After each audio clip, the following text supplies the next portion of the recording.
بسم اللہ الرحمن الرحیم، شروع اللہ کے نام سے جو بڑا مہربان نہایت رحم والا ہے۔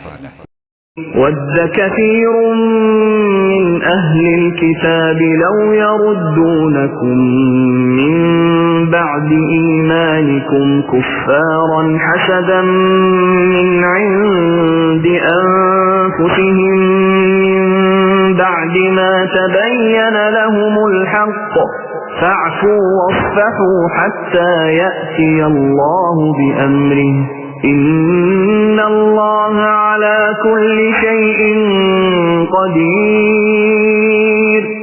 ان اہل کتاب کے اکثر لوگ باوجود حق واضح ہو جانے کے محض حسد و بغض کی بنا پر تمہیں بھی ایمان سے ہٹا دینا چاہتے ہیں۔ تم بھی معاف کرو اور چھوڑو یہاں تک کہ اللہ تعالیٰ اپنا حکم لائے۔ یقیناً اللہ تعالیٰ ہر چیز پر قدرت رکھتا ہے۔